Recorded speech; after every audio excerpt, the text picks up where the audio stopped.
மதகுருமார்களை விடுத்தவனாக அதே போன்று அதிபர் ஜனாதிபதி அவர்களையும் முதற்கண் எனது நன்றிகளை தெரிவித்துக் கொள்கின்றேன். அதே போன்று எங்களுடைய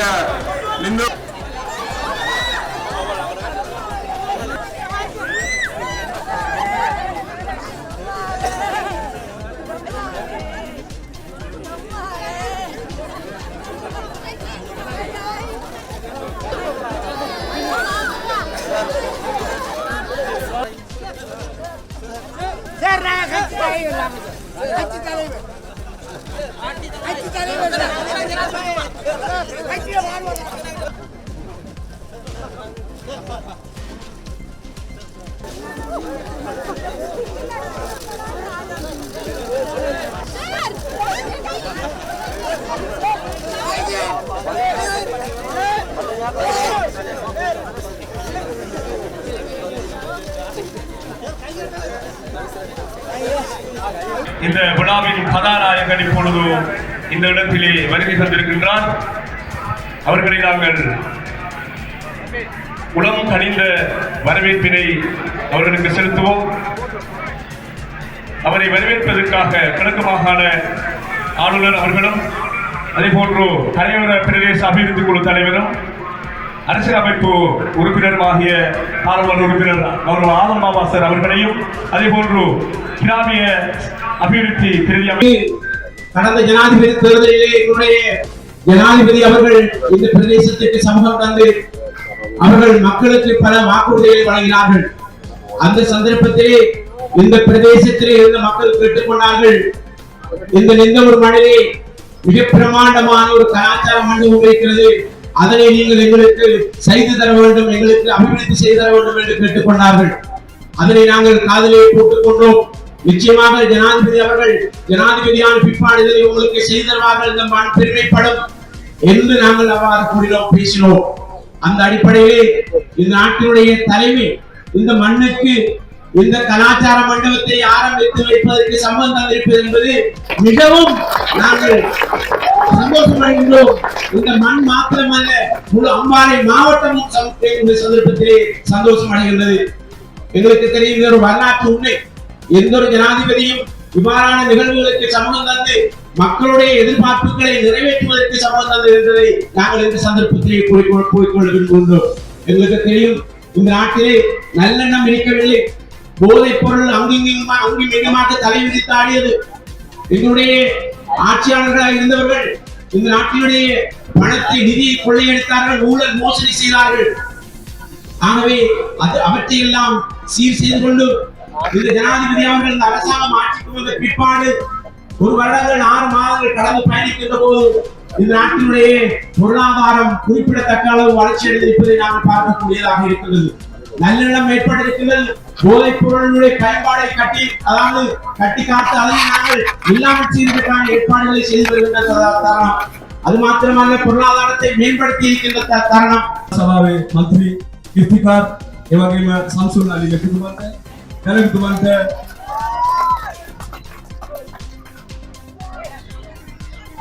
நீங்க முன்னுக்கிறீங்க இருக்கீங்களாப்பா?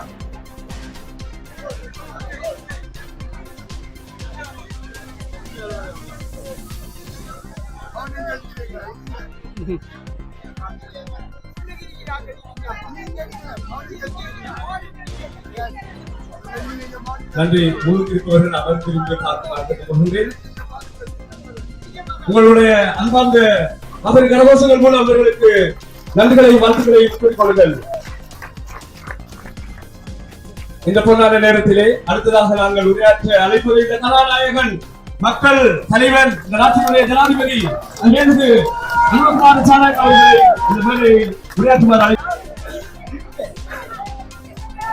गौरवनीय आमदार वहांसे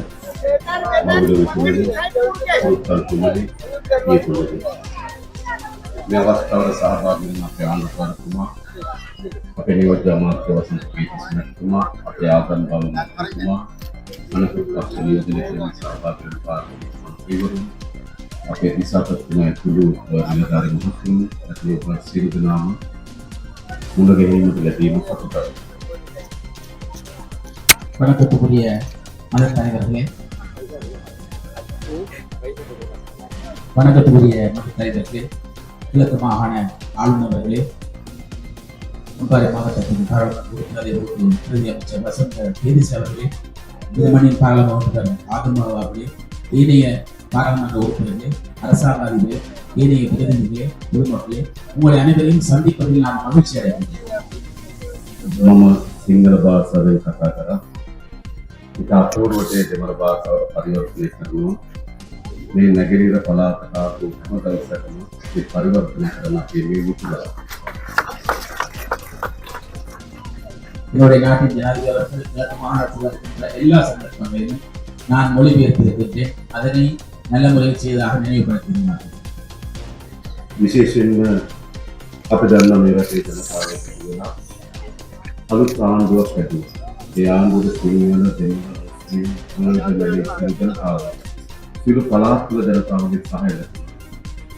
விசேடமாக எல்லா மக்களுமாக சேர்ந்து எந்த விதமான வேதங்கள் வித்தியாசமின்றி ஒரு அரசாங்கத்தை உருவாக்கினார்கள். அதிலே எந்த விதமான வேதங்கள் இல்லாமல் சகல நாட்டு மக்களும் ஒருங்கிணைந்தே இந்த அரசாங்கத்தை தோற்பித்தார்கள். ඉතිහාසයේ කොච්චර කාලයක් මොනතරම් ආණ්ඩු ලැබුවත් මේ ආණ්ඩුව තමයි සියලු ජනතාවගේ සියලු පළාත්වල ජනතාවගේ සහාය සහිත හදපු ආණ්ඩුව. வரலாற்றை நாங்கள் எடுத்து பார்க்கின்ற பொழுது எத்தனை அரசாங்கங்கள் வந்தாலும் எல்லா மக்களும் சேர்ந்து எல்லா மாகாணங்களும் சேர்ந்து அந்த மக்கள் சேர்ந்து அமைத்த அரசாங்கம் தான் இது. ඒ තමුන්නාන්සේලා අපිට ආණ්ඩුව ஏன் நீங்கள் எங்களுக்கு அரசாங்கத்தை வழங்கினீர்கள்? ඒ ஏன் ඒ ආණ්ඩුව තියෙනවා. ஏன் அரசாங்கம் வழங்கினீங்க?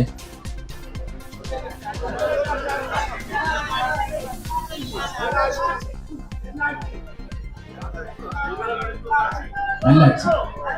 කර්ම කීපයක් තිබුණා. කර්ම කීපයක් තිබුණා.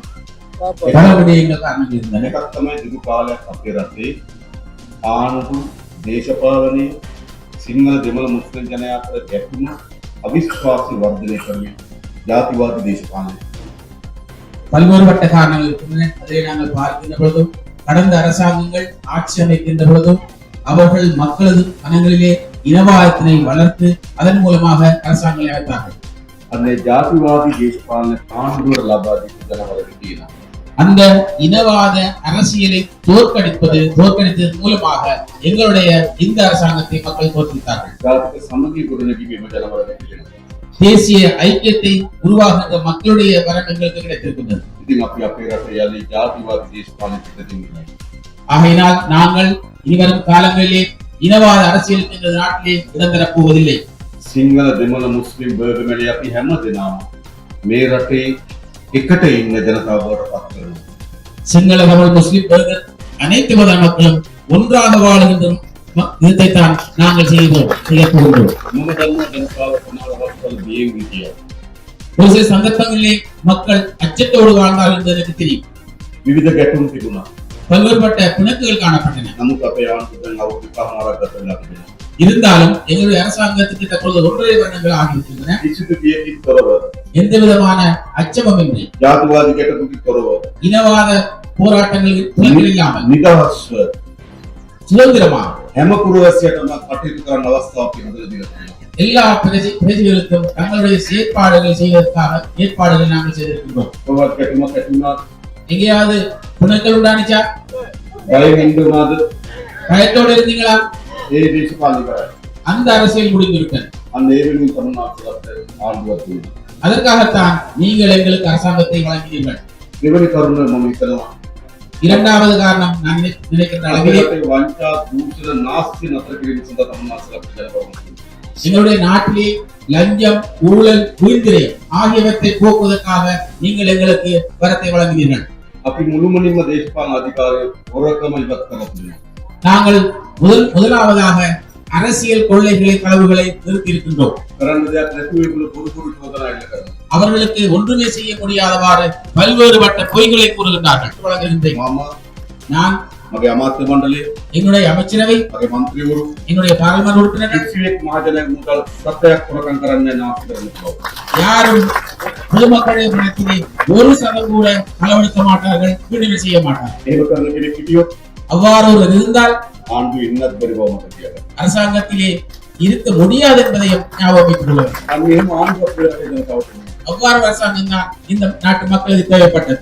ඒ විතරක් නෙවෙයි වංචනිකයන්ට දූෂිතයන්ට එරෙහිව නීතිය ක්‍රියාත්මක කිරීම ඕනකම තිබුණා. அதே போன்றுதான் ஊழல்வாதிகளுக்கும் குற்றம் செய்தவருக்கும் எதிராக சட்டம் நடைமுறைப்படுத்த வேண்டிய தேவை மக்களுக்கு இருந்தது. පහුගිය කාලේ සිදුවුණු හොරකම් විශාල ප්‍රමාණයක් මම තමුන්නාන්සට කියලා තියෙනවා.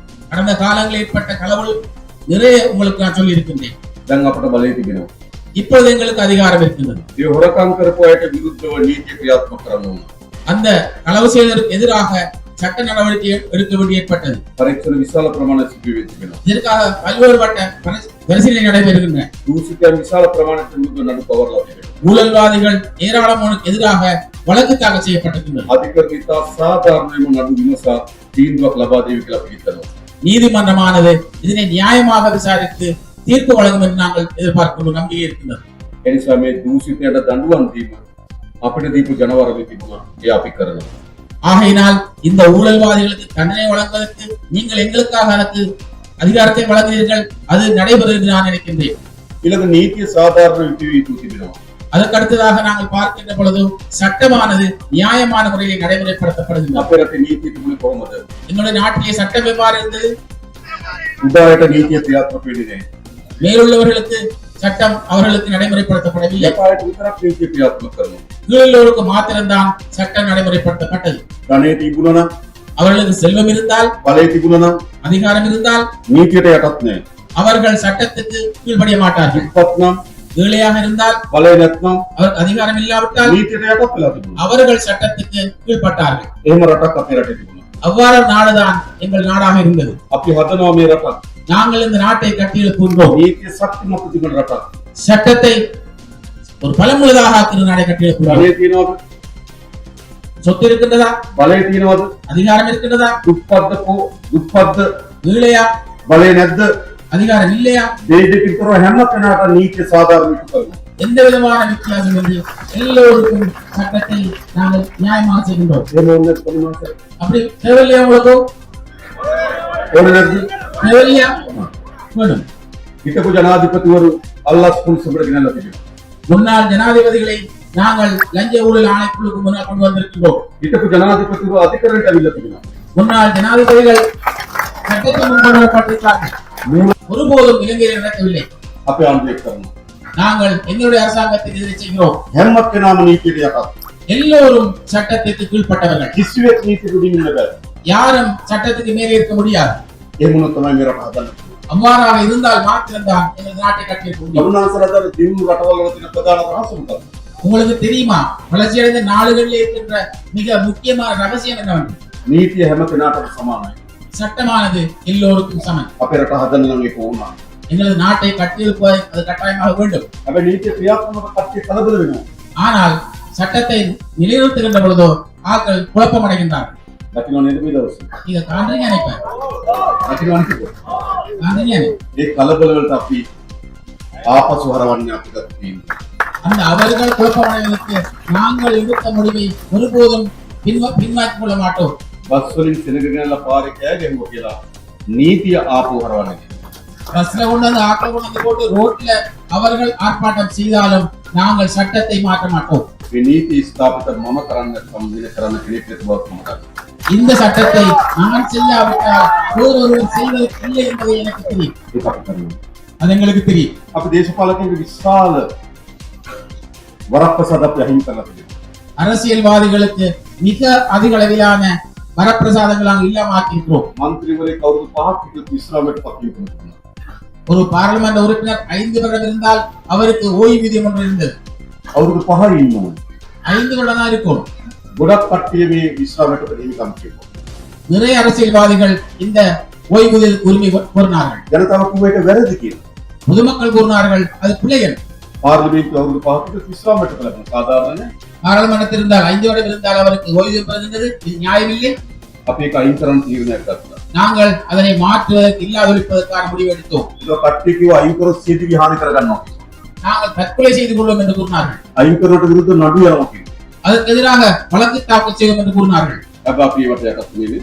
ஆனால் நாங்கள் அதற்கு கீழ்ப்படியவில்லை. අපි පාර්ලිමේන්තු මන්ත්‍රීවරු විශ්‍රාමයට පහොස් කරා. நாங்கள் பாராளுமன்ற உறுப்பினர்களின் ஓய்வூதியத்தை இல்லாமலாக்கினோம்.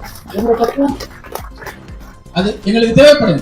හිටපු ජනාධිපතිතුමන්ට ගෙවල් අරන් දෙන ආණ්ඩුවේ முன்னாள் ஜனாதிபதிக்கு அரசாங்கத்தின் மூலமாக வீடு வழங்குவார். වාහන දෙන්නේ ආණ්ඩුවේ வாகனம் கொடுப்பாது அரசாங்கத்தின் மூலமாக. ලයිට් බිල් වතුර බිල් ගෙවි ආණ්ඩුවේ லைட் பில்லாக இருக்கலாம், தண்ணி பில்லாக இருக்கட்டும், அது அரசாங்கத்தின் மூலமாக செலுத்தப்பட்டது. අපි ඒ ඔක්කොම නතර කරා. நாங்கள் அது அனைத்தையும் நிறுத்தினோம். රටේ කිව්ව මේ විදිහට යන්නේ නැහැ කියලා. ஆட்கள் சொன்னாங்கள் இப்படி போவாதன்னு. ගෙදරින් එළියට ගියොත් රටේ ජනතාව වෙලා වටලනවා කිව්වා. எங்களை வீட்டை விட்டு வெளியிலே போட்டால் மக்களை கொண்டு வந்து சுற்றி வளைப்போம் என்று கூறினார்கள். අපි ඒකට කලබල වෙන්නේ. நாங்கள் அதற்கு குழப்பமடையவில்லை. ඒක ගණන් ගත්තවත් නේ. நாங்கள் அதை கணக்கெடுக்கவே இல்லை. අපි පනත හැදුවා. நாங்கள் சட்டத்தை உருவாக்கினோம். පාර්ලිමේන්තුවේ සම්මත කරා. பாராளுமன்றத்தில் நிறைவேற்றப்பட்டது. රූස් පැටවෝගේ ගෙදර ගියා. அவர்கள் பூனை போன்று வீட்டுக்கு சென்றார்கள். එහෙම රටක් நாட்டை கட்டும் சொல்லி හදන්න ඕනේ. இந்த நாட்டை நாங்கள் கட்டியெழுப்ப வேண்டும். ද නාස්ති නතර කරන්න ඕනේ. இந்த வீண் விரயத்தை நாங்கள் இல்லாமலாக்க வேண்டும். දේශපාලක මහජනයාගේ වැඩ කරන කණ්ඩායම් බව පෙන්වන්න ඕන. அரசியல்வாதிகள் மக்களுக்காக வேலை செய்கின்றவர்கள் அதை காட்ட வேண்டும். අපි ඒක කරලා තිබුණා. நாங்கள் அதனை செய்திருக்கின்றோம். ඊළඟ අපේ බලාපොරොත්තු ජනතාවගේ ආර්ථිකය හදන්න. அடுத்ததாக எங்களுடைய எதிர்பார்ப்பு இருந்தது பொதுமக்களுடைய பொருளாதாரத்தை கட்டியெழுப்பது. ප්‍රමාණිකුල අපි ආර්ථිකය හදාගෙන ආවා. நாங்கள் முறையான அளவிலே பொருளாதாரத்தை கட்டியெழுத்துக் கொண்டு අපි வந்தோம். අභියෝග කීපයකට මුහුණ දෙන්න ඕන. அதற்காக பல்வேறுபட்ட சவால்களை நாங்கள் எதிர்நோக்க வேண்டியிருந்தது. ඉක්කත් ලකුණාට ආවා. தித்வா சூறாவளி வந்தது. ලංකාවේ මෑත කාලේ සිදුණු විශාලතම ආර්ථික හානිය සිද්ධ වුණා.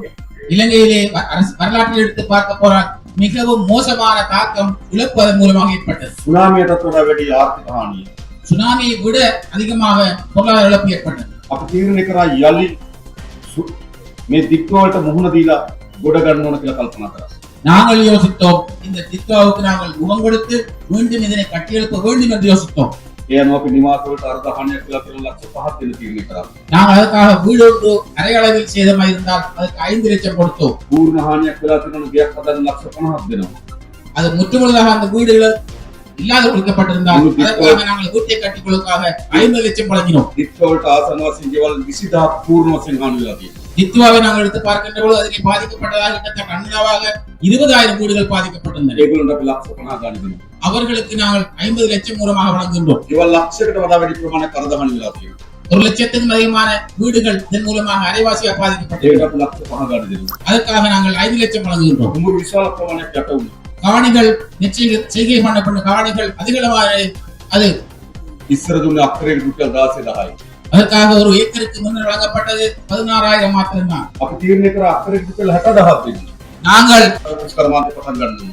ஏனென்றால் பொதுமக்கள் விவசாயத்தை ஆரம்பிக்க வேண்டும். එළුවේ அதற்காக ගවයේ எருமை மாடுகள் එවැනි සත්ත්ව පාලනට හානි වෙලා තිබුණොත් ඒත් අපි වන්දි දෙන්න තීරණය කරා. அதற்கு ஆடுகளாக இருந்தாலும் அதற்கு நாங்கள் இழப்பீடு இருந்தால் அதுக்கு கொடுக்க මොකද வேண்டும். වැඩි දියුණු කරනද ගවයේ කාණ උනන අපි ලක්ෂ 2ක දීමුණාව දෙන්න තීරණය කරා. ஒருவர் எருதுகளை வைத்துக்கொண்டு ஒருவர் பாதிக்கப்பட்டிருந்தால் 2 லட்சம் வரை அவர்களுக்கு நஷ்டஈடு வழங்கினோம். இந்த දික්කවලට අපි කෝටි 50000ක් වෙන් කරා මතක තබා ගන්න. தித்தாவுக்காக நாங்கள் 50000 கோடிகள் நாங்கள் அதுக்காக ஒதுக்கினோம். ஞாபகம் வைத்துக் கொள்ளுங்கள். රටයක් නෑට ගත්තේ. 1% நாங்கள் கடனாக பெறவில்லை. අලුතෙන් මුදලක් ගෙවුවේ නෑ. அதுக்காக நாங்கள் புதிதாக நோட்டுகளை බාණ්ඩාගාරේ සල්ලි පරිස්සම් කරගත්තා. நாங்கள் அதனை திரைசேரியிலே இந்த நாங்கள் நாணயங்களை பாதுகாத்தோம். රටේ අරුබුදයක් ආපුවම අපි සල්ලි වෙන් කරා. நாட்டிலே ஒரு குழப்பநிலை வந்தபொழுது அல்லது இழப்பு வந்தபொழுது அந்த நிதியை நாங்கள் பயன்படுத்தினோம். ඒකයි ආර්ථිකය හදන්නේ. இவ்வாறுதான் பொருளாதாரத்தை கட்டியெழுப்பு. ඊළඟ මෙද ප්‍රදේශවල අපි යුද්ධය මතුණා. அதற்கு அடுத்ததாக மத்தியர்களுக்கு நாடு யுத்தம் ஏற்பட்டது.